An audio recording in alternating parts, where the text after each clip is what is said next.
Saya punya guru namanya Syekh Maulana Muhammad Nuruddin, ya, Al-Khalidi. Itu orang ummi, gak bisa baca tulis. Waktu saya ketemu beliau umurnya sudah di akhir 70-an. Beliau wafat umurnya 84. Dan saya tidak pernah menyaksikan beliau bergerak kecuali membaca bismillah. Gerak apa saja di bismillah, mau berdiri bismillah, mau minum bismillah, mau kemana saja bismillah. Di saat beliau masih tua, masih hidup, saat tua ya, umur saya waktu itu 12 tahun, saya baru bisa naik motor. Saya khidmah kepada beliau, mengantarnya ke surau, ke rumahnya, balik ke surau, begitu terus semampu saya. Karena keberkahan khidmah itulah Allah mudahkan jalan ketemu ulama-ulama, ya. Yang saya saksikan apa? Dan dia seorang mursyid tarekat Naqsyabandiyah. Berarti bismillah yang ada di setiap surat itu kecuali At-Taubah itu pakaiannya sufi. Pakaiannya sufi. Jangan bismillahnya pas mau malam pertama doang, bismillahirrahmanirrahim, pas malam berikut nggak pakai lagi. Ya, semuanya dibismillahkan, nggak ada yang nggak dibismillahkan. Maka beliau ini nggak ada di dalamnya sesuatu kecuali nama Allah Subhanahu wa Ta'ala. Alhamdulillahi Rabbil Alamin. Oke, alhamdulillah itu ungkapan apa? Syukur. Syukur itu makom kedua dalam thariqat, dalam tasawuf. Makom pertama taubat, meluruskan niat, satu paket. Meluruskan niat, taubat, satu paket. Itu ada di bismillah. Kita kalau niat, kita baca bismillah nggak? Baca bismillah. Lalu kita bersyukur dikasih hidayah oleh Allah dan kita mengatakan alhamdulillah. Oke? Berarti ayat ini ayat tentang tasawuf nggak? Oh, dia bilang bukan, ini bukan tasawuf. Alhamdulillah itu artinya segala puji. Itu terjemahan.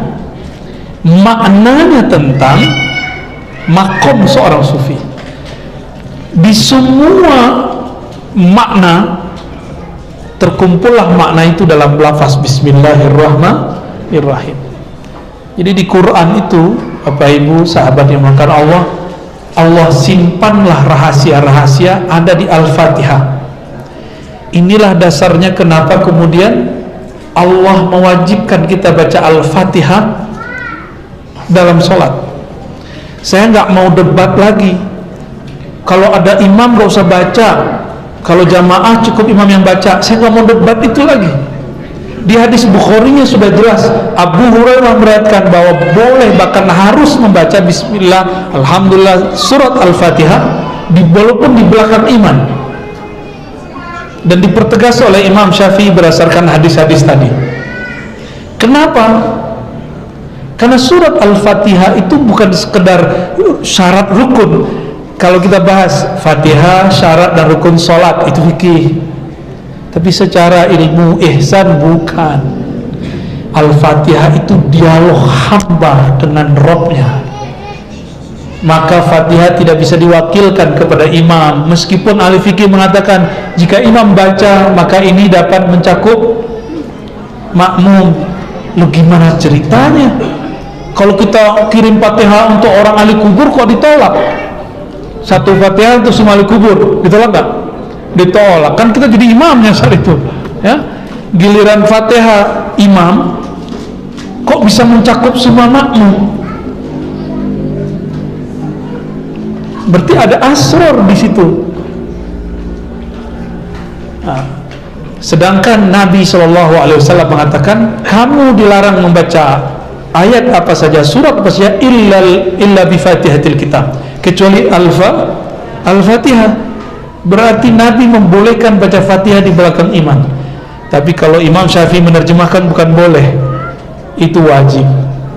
Ya. Nanti cobain deh ya. Imam baca, kita diam aja, siap-siap pikirannya melayang. Bener. Tadi yang melayang lebih dari 90%, termasuk saya. Kapan kembalinya? Ketika kita baca Bismillahirrahmanirrahim, baru balik lagi. Itu yang disebut tasawuf. Kira-kira gimana? Masih mau anti tasawuf? Kalau yang antum masuk tasawuf itu zikir geleng-geleng, itu bukan tasawuf, itu namanya thariqat menuju tasawuf. Zikir la ilaha illallah, kayak gitu ya. Itu kan cara aja. Ada yang zikirnya duduk, ada yang berdiri. Pada senang nonton bola nggak? Senang? Nonton bola bener? Serius? Nonton doang, belum main nih. Tak aja antar nih. Antum kalau main sama aneh, sama badan-badan antum terbang tar. Jadi bola aja ntar. Kalau kita main bola, kita yang main nih, bukan nonton. Ketika gol, girang nggak? Setelah gol apa yang terjadi?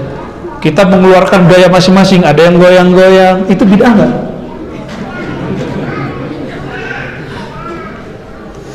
Jika menggolkan bola, terus tiba-tiba kita bergaya-gaya, senang girang, kenapa tidak boleh kita girang saat menggolkan kalimatullah masuk ke dalam kolbu?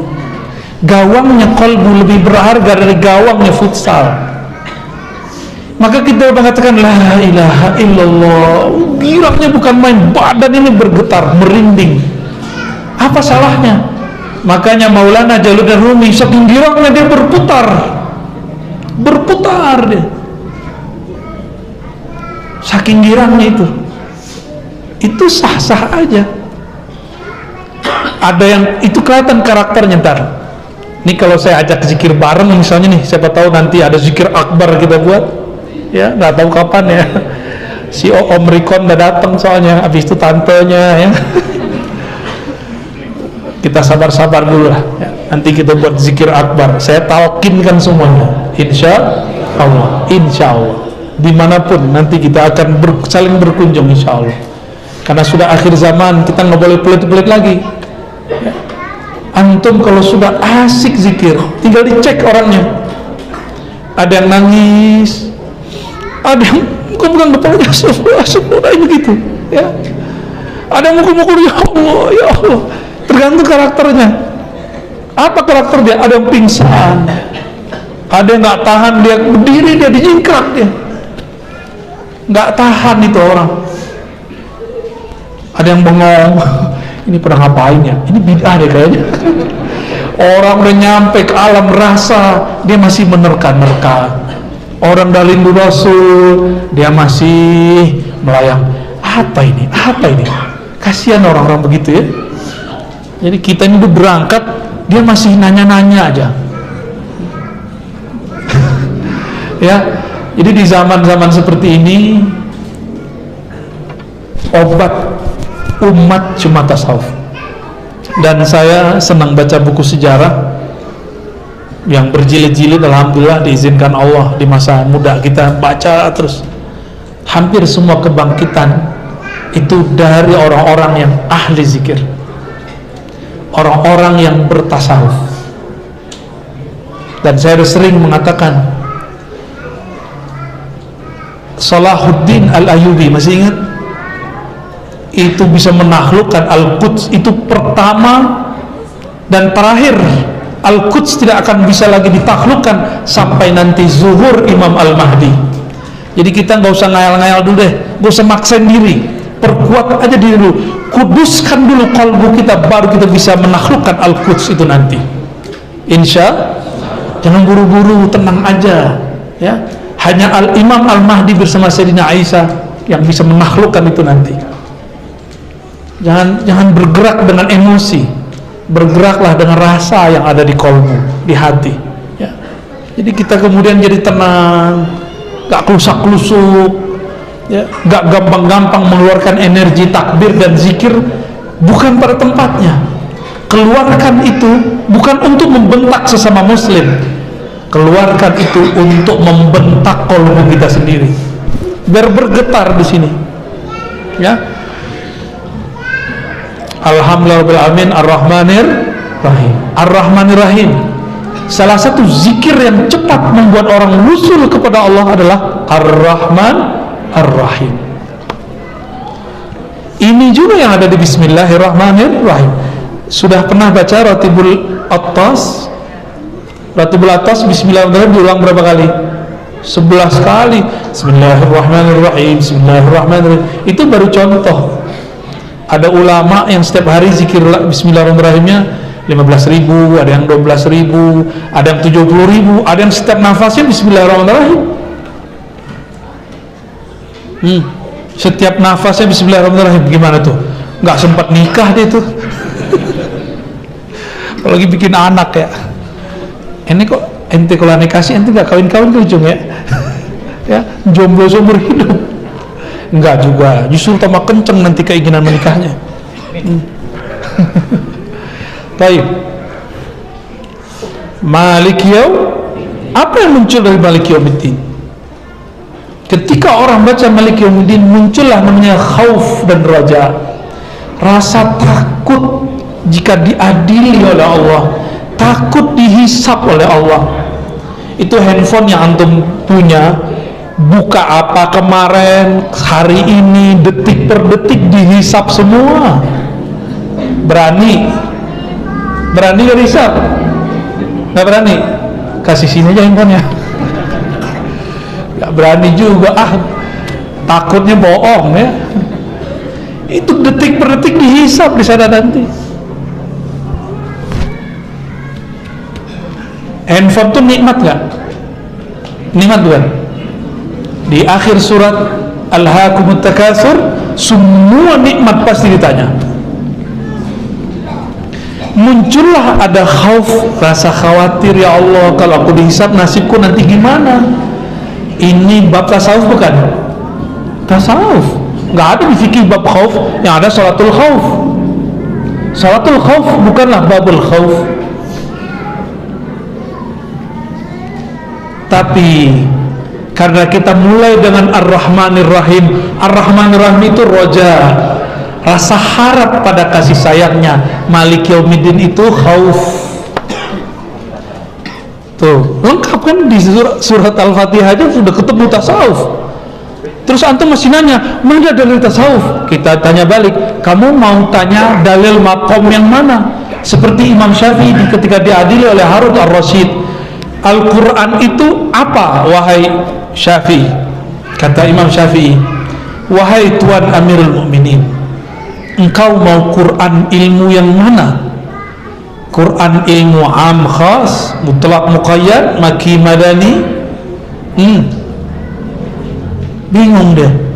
Itu khalifah baru kali ini ketemu orang secerdas Imam Syafi'i. Maka meskipun di zaman itu Imam Syafi'i orang yang diadili, tapi yang terkenal sampai akhir zaman Imam Syafi'i, Harun Ar-Rasyid nggak dikenal kecuali oleh sejarah.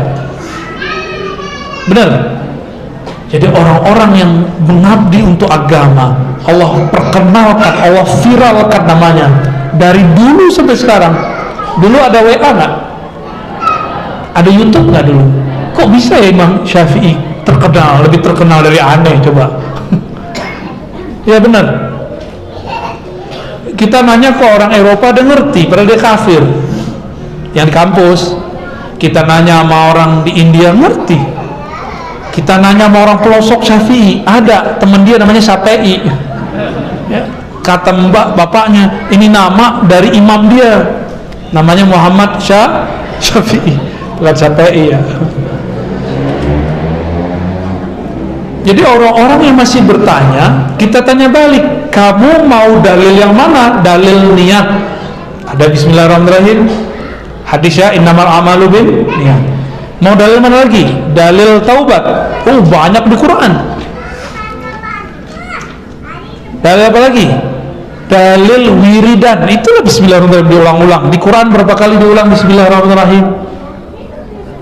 114. Cuma ada satu surat yang menyebutkannya di tengah. Diulang-ulang, maksudnya apa? Idealnya seorang muslim kalau zikir dia 113 kali setiap hari baca Bismillahirrahmanirrahim. Antum cobain, itu dahsyat itu. Itu udah zikir awalin, zikir akhirin, selesai di situ dah. Efeknya nanti dia akan tambah sayang kepada makhluk. dia akan tambah sayang kepada semua ciptaan Allah Subhanahu wa ta'ala. Orang kafir sekarang hidup nggak? Di mana dia hidup? Di bumi Allah atau di bumi setan? Atau ada bumi selain bumi Allah? Nggak ada. Dia hirup udara dari siapa? Dia dapat rezeki siapa yang ngasih? Allah. Kok Allah kasih ya, kita kok kurang dikasih? Ar-Rahman. Karena Allah Ar-Rahman, Allah kasih. Kita juga dikasih. Maka Ar-Rahman yashtamilu ala al-kafir wal mu'min jami'an. Mau mu'min, mau kafir dapat rahasia Rahmannya Allah Subhanahu wa ta'ala. Maka kita pandang non-muslim gak boleh dengan kebencian. Pandangnya Allah aja pandang dengan Rahman, masa kita nggak pandang dengan Rahman? Allah aja masih kasih nyawa dia, masa ente mau bunuh dia?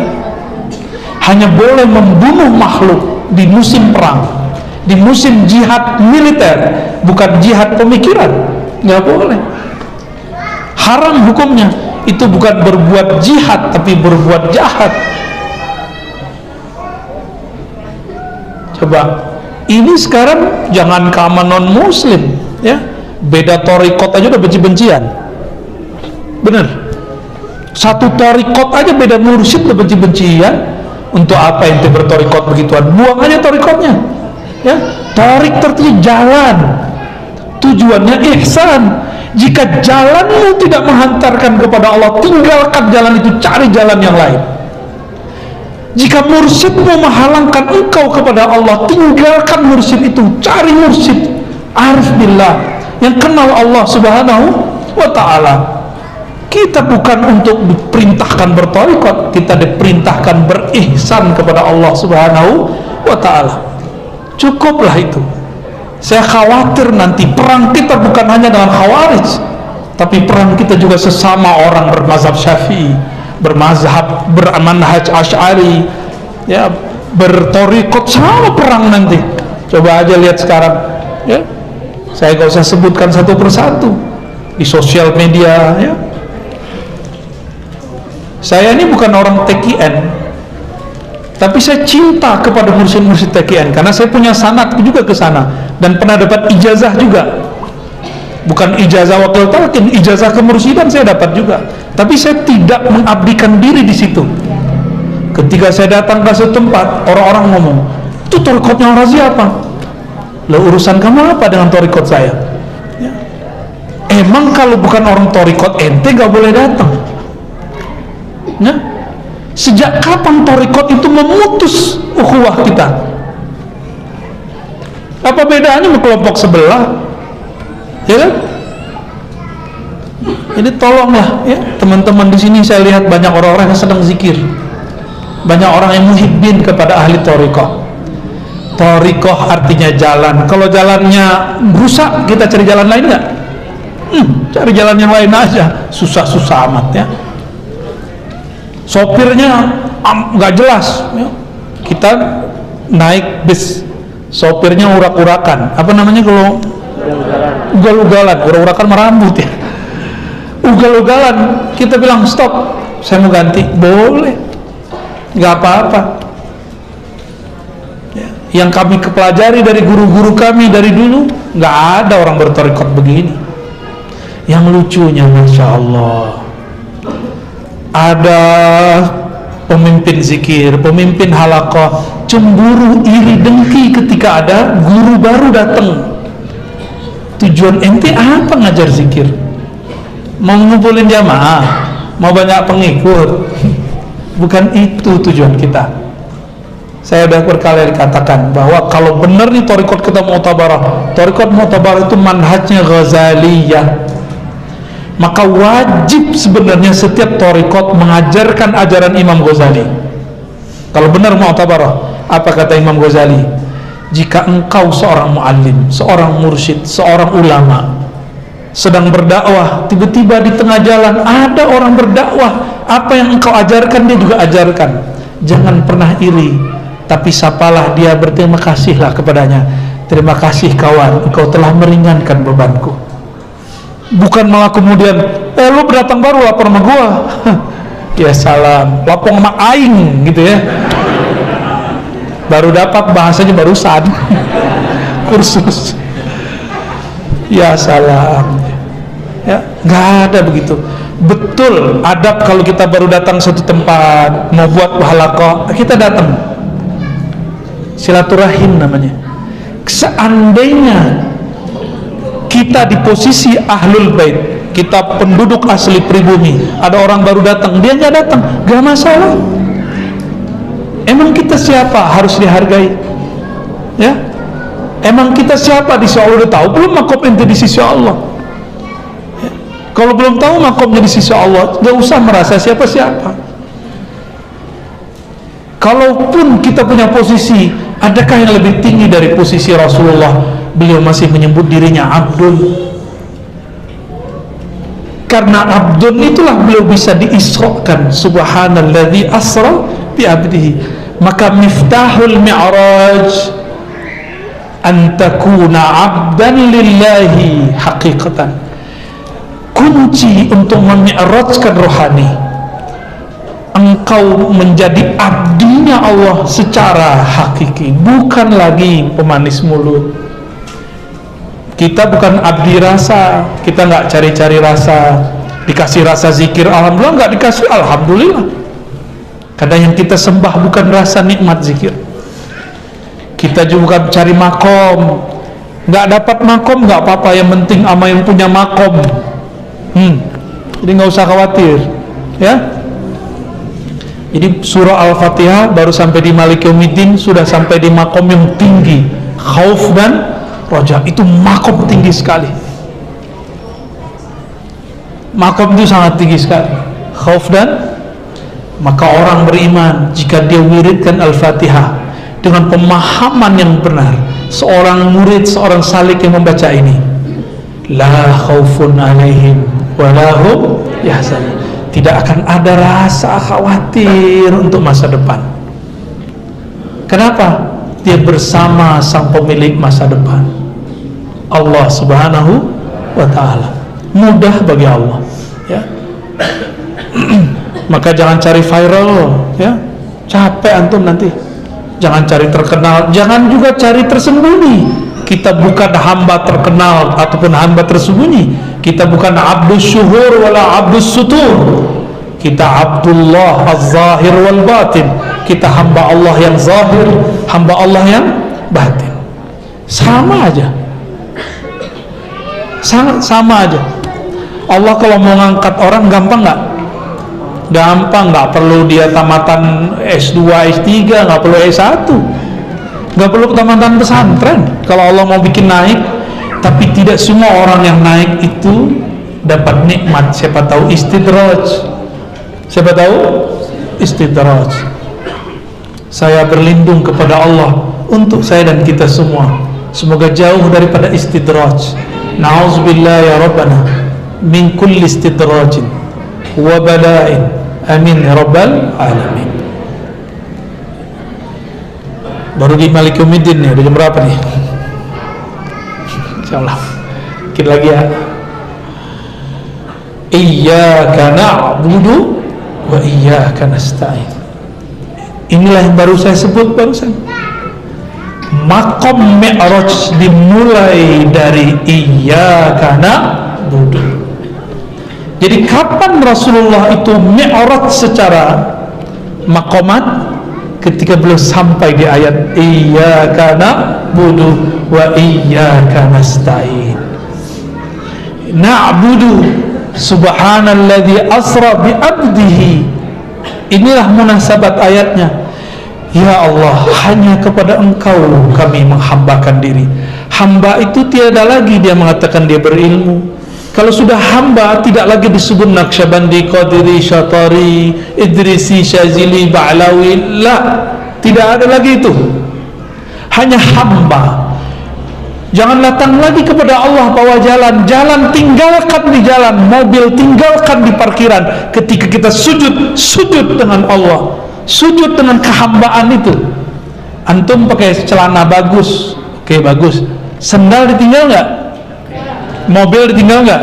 Mobil seharga rumah ditinggal kan?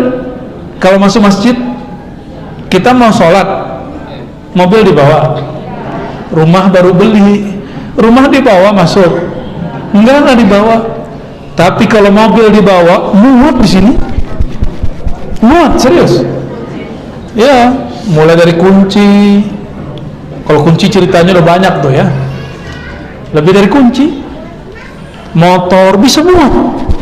Jangankan itu, langit dan bumi pun muat di sini. Jangankan itu, pandangan pemilik langit dan bumi pun muat di qalbu.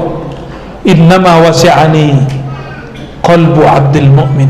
Yang sanggup menampung pancaran pandanganku hanyalah qalbu orang yang percaya kepadaku. Maka di zaman pandemi ini, yang selamat cuma orang yang qalbunya merasa dipandang oleh Allah Subhanahu wa taala. Enggak ada lagi. Itulah iyyaka na'budu, kepada Engkaulah ya Allah kami menghambakan diri. Ya. Kepada Engkaulah ya Allah kami menolkan diri. Enggak ada lagi merasa ini, merasa itu. Ya Allah, saya sudah zikir 70.000, enggak ada itu. Ya Allah, saya bertorikot A, B, C, D, habis itu di iyyaka na'budu. Tapi sungguh aneh, ada orang tawassulan al-Fatihah, tapi di suatu majelis tengkar, itu majelis pertemuan orang-orang torikot, yang mimpin zikirnya keras, protes yang zikirnya lembut.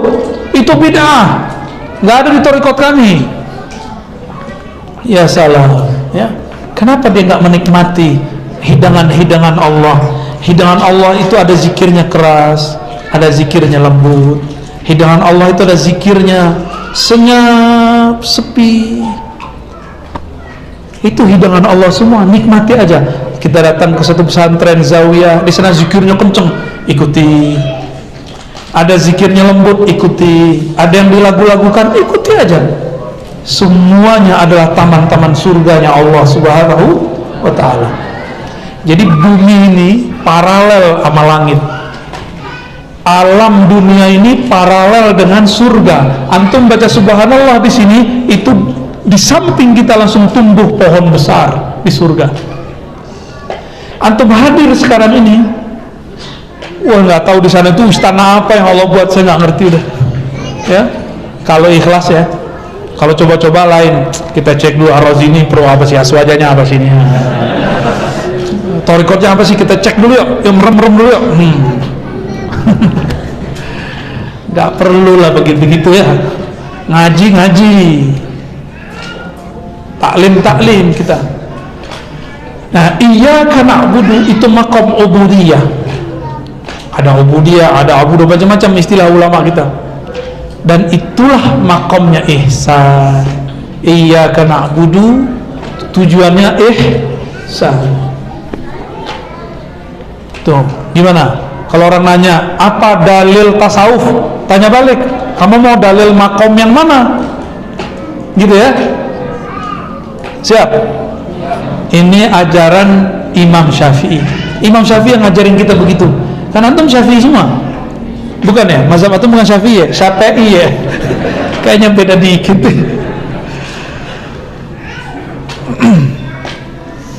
Habis ini saya masih ada khidmah ke Majelis Guru Al-Badar ya. Cuma tempatnya terbatas, mungkin antum ngikutin online aja ya. Di ujung iyyaka na'budu ada iyyaka nasta'in. Kalau ahli bahasa memahami, objek jika didahulukan maka bermakna keutamaan, fokus.